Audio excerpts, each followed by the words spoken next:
Ito ngayon ang viral na pinag-uusapan, yung mapa ng West Philippine Sea, dahil si retired Justice Antonio Carpio, sa isang statement, sinabi niya, there's no need to announce coordinate of outer limits of EEC.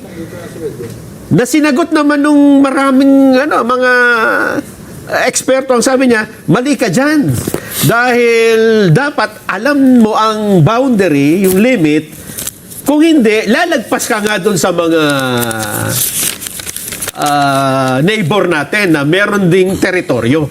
So magkakagulo kung susundin natin itong gusto mangyari ni Justice Carpio. Tama. Kaya nga, pinipilit kong linawin yon. Opo. Ayaw kong mailigaw, ayaw kong mapaglalalangan o madaya ang ating mga kababayan. Hindi ba maganda kung linawin natin kung hanggang saan ang hangganan? Kasi marami nagsasabi, atin ito, West Philippine Sea. Hindi mo ba nakita? May mga digital billboard dyan sa EDSA? Marami, O, isa sa amin, sa Senado, ang naglagay. Oh, sabi niya, West Philippine Sea, atin ito. Napakamahal ng mga digital advertisements na yun, Nelson. Kaya, sa pagtatanong ko na yun, bakit mo ako babansagan na traidor? Meron ba ako sinasabing ka-traidor doon? Hindi mo sinabing sa China ang West Philippines. Wala naman ako sinasabi. Sinasabi ko lang, linawin natin. Oo, Kasi, tingnan mo Nelson, kung tayo lang, alam ba nandito tayo sa studio? Atin ito. Ay, alam naman natin lahat ito. Kasi may mga... Sino bang kukontra dito? Wala kukontra. Okay. Ngunit kapag ang pinag-uusapan, ito karagatan, dagat. na disputed pa ng napakaraming bansa, paano tayo haharap sa International Tribunal pagdating ng araw? Amin ito. Yun ang sasabihin na natin Kasangkot na sila Hindi, amin ito. Patunayan nyo, sabi nila. At saka, Sen, ito mahirap talaga. Dito sabi mo, sa studio, atin ito, kita mo kasi yung boundary. Tayo, alam natin. Tayo kasi domestic. Tayo. Ngayon, pagdating sa labas. Pagdating sa dagat, lalo na. Sa dagat. Kaharap na natin ang maraming mga nag-aagin. Hindi lang naman tayo ang claimants Marami tayong claimants. Vietnam, China, Malaysia, Taiwan. Di ba? Okay. Kaya ako tinatanong hanggang saan. Ngayon, para tayo ay magkaroon na ng ganap na pagkaunawa, Ayan na. kinuha ko na mismo yung volume 2. Ito yung annex ng ating Philippine Memorial. Ito yung petisyon na isinabmit natin sa tribunal noong 2022. May kinalaman nung makuha sa atin yung Baho de Masinloc. Ang volume 2 ay tinawag na Atlas of Relevant Features. Doon ay nakadrawing ang sige, ipakita natin yung pwede natin ipakita yung isang slide direct. Ayan, yan po yung ating yan po yung volume 2 ng memorial. Makikita po ninyo diyan na yan ay kaso ng gobyernong Pilipino at ang China, yung arbitration. So tayo ang nag-submit nito. Sa bandang kanan yan, makikita mo pa yung may bandang kanan yan direct makikita natin yung contents. Ayan ang contents niya. Diyan nakalagay, gusto ko lang ipakita, ganyang kalawak yung volume 2. Dami. Yan ang volume 2. Ngayon, ipakita natin yung susunod na Larawan. Larawan, picture. Ayan. So, West Philippine Sea. Yang puti, tingnan ninyong mabuti. Yang puti, nilagyan nila ng markang West Philippine Sea. Okay. Makikita ninyo sa bandang asul, yan po yung tinatawag na high seas. Ang high seas ay bahagi ng karagatan na wala pong may-ari. Ito rin yung international water kung tawagin. Yan ang international waters na kung tawagin ay high seas. Makikita nyo merong pula na tinuturo yung Tito Island. Tito Island. Ang Tito Island is Pag-asa sa atin. Pag-asa Island. Occupied natin yan. Opo. Sa ngayon, sa distansyang sinukat mismo ng ating pamahalaan, ng ating gobyerno, 227 nautical miles away from the baseline, sa ating archipelagic baseline. Itong Pag-asa. Kaya nga lagpas sa ating 200 nautical miles EEZ. So, nasa labas po siya? Nasa labas. Pati yung parola na kung tawagin ay Northeast K, 240 naman yon. Aha. Nautical miles away from the baseline. Aha. Yung kota, kung tawagin ay Lawita, 207 naman. Yung Panata, ito yung Lankiam K, 203. So makikita mo, Lagpas lahat. lagpas lahat, pero gusto kong malaman nyo, hindi po akong gumawa niyan. Itong Ang mapa gobyerno ito. ang gumawa. Sila po ang sumukat dyan. Yan po yung distansya. Ang gusto ko lang mapansin po ninyo, bakit, nawala, nawala yung mapa. Bakit po hindi nila sinama yung mga features na occupied natin? Yung KIG. Yung KIG. Kasi po may mga features dyan na tayo po yung nag-occupy. Aha. Okay? Tayo nag-occupy. Malinaw na malinaw po na hindi nila sinali. Okay. Eh bakit ako po ba ang gumawa niyan? Hindi po. Oo. Ang ating gobyerno ang nag-submit yan sa tribunal.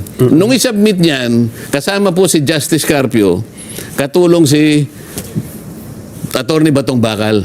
Silang dalawang may pakana nito? And sila, alam nila yan. Kasama sila? Kasama sila sa team eh. Bakit hindi nila alam? Ngayon, bakit po ako ang sinisisi nila Oo. na traidor samantalang sa mapa na yan, sila mismo ang hindi nagsama sa Calayan Island Group? Ayan po, malinaw yun. Kasi kung akong gagawa ng mapa, isasama ko po yun. Hindi, sabi nyo nga, labas nga sa EEC. Paano mo isasama? Ay ba, ako nang gagawa ko. Kaya nga ilalaban ko nga eh. Dahil Dinodrawing ko nga yung... inilalaban mo nga yung teritoryo. Kaya nga sasabihin ko siguro, kung Ayun. magkakatapos-tapos kami, itong isang puti na to kako, Opo. West Philippine Sea 1. Okay. Yun namang isang Nasa loob. Yun namang medyo kako ganito, lalagyan ko ng West Philippine Sea 2. Ayun. Para sa ganun masakop ko. Kakatulungin ko yung Namria. Tulungan mo ako dito. Ilaban natin. Sino po ang unang nag-alis sa Calayan Island Group sa mapa ng West Philippine Sea? Sila po. Tapos Pagkat- ipipilit nila dapat kasama. Sino po ang traidor? Oo nga, ano. Yan po igawa nila eh. Kaya po mga kababayan na kayo pong nakikinig, lalo na po yung kababayan natin sa Calayan Island Group, huwag po kayong maniniwala sa kanilang mga ibinebenta sa inyo na ako po ang nagsasabi. Sila po ang una. Yan po.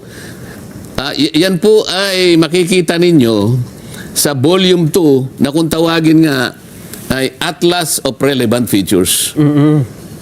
O yan, malinaw. Paano mo sasabihin ngayon si Marcoleta kanya traidor, inaalis niya, igiba pang ano. Doon nila ako pinipilit Oo. Samantalang sila po ang una. Ayan po, napakalinaw niya. No? Sila po ang naglagay. West Philippine Sea. Kitang-kita niyo po. Pero hindi nila sinaklaw yung mga features na ngayon po ay pag-aari natin talaga sapagkat okupado po natin yung mga yan. Ipakita niyo yung susunod na mapa na gusto kong gawin sana. Na yun sana ang maging West Philippine Sea. Kaya yan ang gagawin ko. Sinaklaw ko ngayon. Kaya yung blue. Aha. Sa west, ayan ang mapa ng Pilipinas, yung kulay, Sa yung puti. kulay yellow. Tapos yung puti. Yung puti, yan ang internal sea. Internal sea. Yung Yung blue. nasa kaliwa niya, western side, Oo. yan ngayon ang West Philippine Sea, pero sinama ko. Mapapalaki ba natin ito? Ipalakihin mo nga yan. Isumbo ng kaunti. So ito ang... Dapat dapat ganito yung isinabit dapat nila? ganyan ang ginawa nila. Ito itong Spratlys na sa baba. Oo nga, ano. Kasi makikita mo dyan, masasama pa yung mga malalayo talagang features. Pero kasi dahil meron silang territorial sea, Oo. pipilitin ko ang Namria, humanap ka ng malilit na bato para maidugtong natin talaga yan. Oo. Di ba Sen, bawal nga ito dun sa 2016 arbitral ruling na hindi mo pwedeng... Ilalaban ko nga kasi ito nga nasakop na natin ng high seas, Nelson. Okay. Bakit? Ito itatanong ko Itatanong ko sa kanila. Oo. Doon sa kaso ng United Kingdom at saka yung Mauritius, Oo. in-enclose nila yung Chagos Archipelago. Nakakuha sila sa high seas. Aha. Kaya kailangan nilang i-deposit So ilalaban mo lang talaga. Pagkatapos meron pang isa. Yung Brazil.